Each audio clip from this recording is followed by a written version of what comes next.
Have you ever wanted to recreate fall in a beautiful and classic way? I've got a project for you that might just hit the mark. For this project, we're not actually going to be doing any stamping, but we are going to be using this product called Goosebumps. It is a really interesting product from Imagine Crafts, and it will create a resist from just about any object. So I'm going to be using a leaf and some goosebumps and some inks to create a gorgeous leaf card. Instead of using a stamp, we're going to use a leaf from your yard. So I've grabbed an oak leaf from my yard, and you can see it's a little glossy on the back. That's because I've already used it once. And I'm going to use it with this Goosebumps medium from Imagine Crafts. So this comes with a dauber top or a spray top, but I find that it's easiest in this application to just open it up and use it with a brush. So I have my brush here, and I'm going to just get a little bit of the Goosebumps on there, and I'm going to paint it onto the back of my leaf.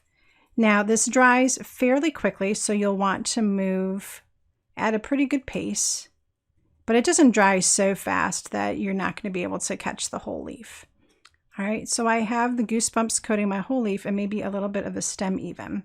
And then what I'm going to do is turn this over and take my ink brayer and press it down firmly. And you really only get one chance at this, so take your time and just press it up slowly, lift up your leaf, and now wait for this to dry.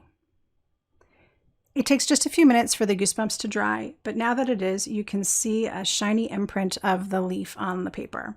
So now I'm ready to start doing some ink blending, and I thought I would pull in some fall colors. So I have Memento Inks in Dandelion, Tangelo, and Ladybug. So I'm actually going to go direct to paper because I really want a rich saturated look, and with these little dewdrops it's very easy to do. I can just go ahead and add in ink like so around the edge, and I wanted to start with yellow.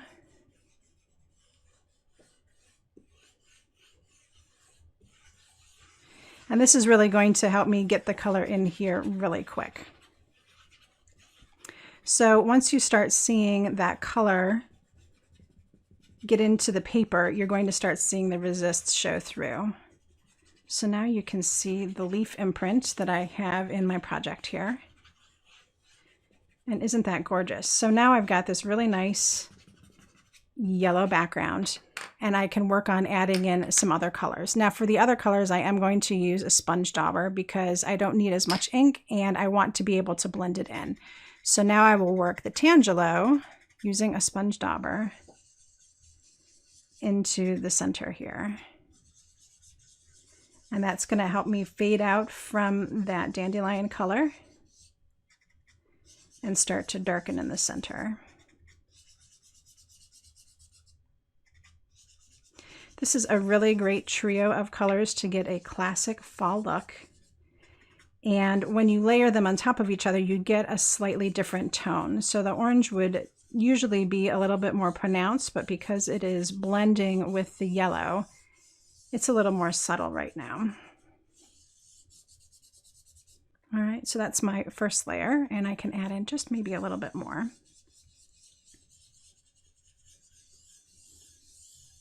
And I've blended in my edges, so I've really got a nice yellow on the end here going into that orange.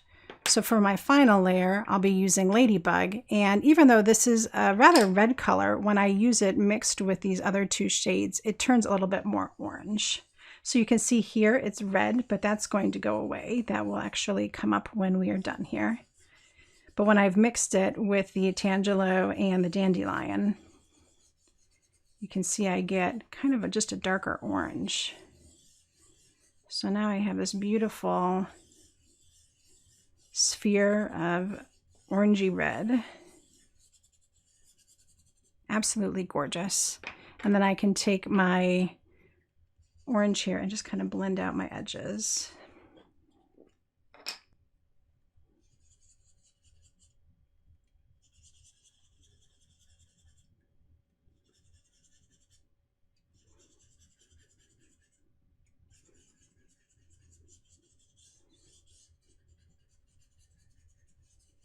So once this is left to dry, it will have a beautiful glow to it.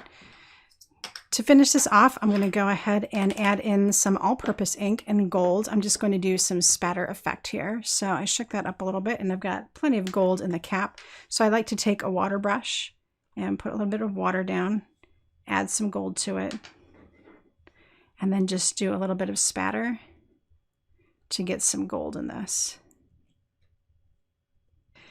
To finish off my project, I'll simply add a double die cut in a beautiful contrasting aqua shade using some on-point glue.